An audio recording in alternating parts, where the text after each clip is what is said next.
Ahead of them stood Vicky. She was the last person they expected to see at the family house. She approached them looking at Ophelia with disdain. Alexander turned to his wife. "Sweetheart, why is it that of all the ladies I know, sweetheart, you're the only one that wants to walk? You see my sister over there? She does not want to ever do anything in her life. She's roaming all over the world with her friends. I don't understand it," he said. Ophelia responded with a smile because Vicky's eyes were blazing hot at her. She did not want to say anything, talk that Ophelia's hand, and she knew that he got her back. As they walked past Vicky, she tried to block Ophelia's way. But when she saw Alexander's eyes stare at her, she shuddered in fear and quickly stepped to the side for Ophelia to pass by. Alexander took his wife into the house, and when they got in, another surprise awaited them. His parents had come. It was like they had all signaled each other to assemble at Tuscany. Alexander was quite happy to see his parents. "Mom, Dad, you didn't tell me that you were going to be coming here," he said in excitement, with a wide grin on his face. "Why should we let you know? You have your wife with you, and we thank God for that. Then I have my wife decided that let's come for a second honeymoon as well, a Tuscany." Alexander and Ophelia laughed at his parents' joke. Alexander turned to his father. "You old rascal, you will never change," he laughed. Alexander's relatives were there, his uncles, his aunties, and his cousins. There were more than 50 family members present. The gathering was not for anything special, but every now and then, they gather like that. They were a close-knit family. They just wanted to be with each other as they were family. And what is family without the close bond?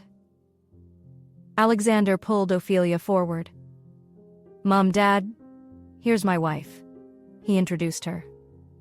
"At last," his mother said with excitement. "You are welcome to my home, my dear," his father said as they both gave her a hug. Alexander's mother hugged her longer. "Ophelia, my dear, I've been meaning to come around, but this, my son here, told us that you were still on honeymoon and we shouldn't come to disturb you guys. How are you? I hope my son is treating you well. If he isn't, let me know." "It's nice to meet you both, Mr. and Mrs. Prescott," Ophelia said. "No, you can call us Mom and Dad," his mother interjected. "Mom and Dad, it's nice to meet you both," Ophelia corrected herself. "I've wondered when he will bring me to you, but you know he's always busy doing one thing or the other. But I'm glad that he has brought me to you now." Ophelia hugged her mother-in-law again. "Let's go and sit down, okay, my dear?" Her mother-in-law pulled her to a couch close by, leaving the men standing. "Mother, I did not know that we were going to meet you guys here. I just told him that I wanted to come see this place. He knows I love Tuscany a lot ever since the last time we came here, so he brought me here," Ophelia explained. "Oh yes, Tuscany is beautiful. Sometimes you run away from England and come all the way here just to enjoy the fresh air," her mother-in-law commented, "and also enjoy the food and family.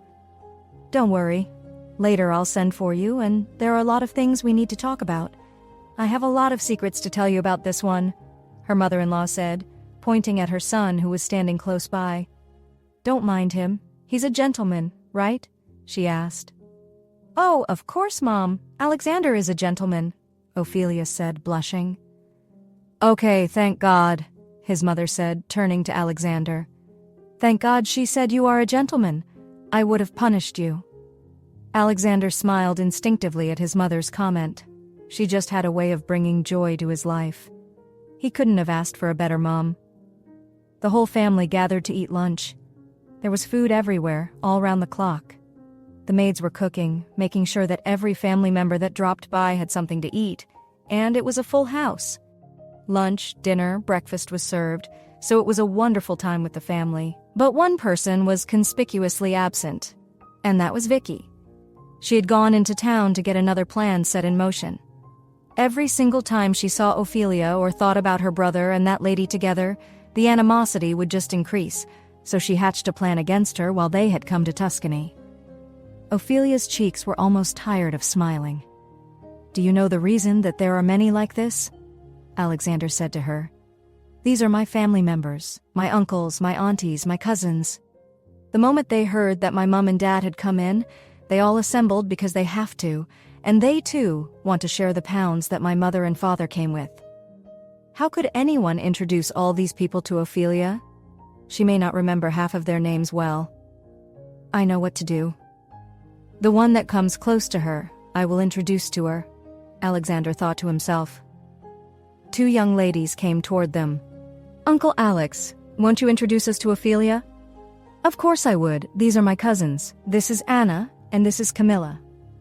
They are both naughty girls, Alexander said playfully and winking at them. So, Uncle, you're making us look bad before your wife. Why? They said in mock annoyance. No, it's nice to meet you both, she said, hugging them. My husband is not like that. I'm sure he's just teasing you, she said, giving him a playful smile. But Alexander cut into what she was saying. You don't know these two. They are very naughty. I'm glad you'll be here for a while, so you know how naughty they are. Character is like smoke, it doesn't hide, Alexander said, laughing. Go get some snacks for your uncle's wife. Alexander's mother came to cut into their banter. The two teenagers frowned, crossing their hands on their chests as they ran to get the pastries and came back to sit beside Ophelia. Auntie, when would you invite us to London? We'd like to see that place. We've never been there before, Camilla said. Yes, Auntie. We could stay with you and we could really have a lot of fun, Anna interjected. Ophelia laughed. They had her cracking up at all the ideas they were bringing to her mind. Was I like this when I was a teenager? She asked herself. Auntie, you have to send some invitations to us. We want to come and see England. You have to promise us, promise, Anna insisted. Promise. Don't worry. I'll make sure I talk to your uncle about it and we'll see how we can get you there, Ophelia promised. Thank you so much, Ophelia. You are the best, the girls said excitedly, hugging Ophelia tightly.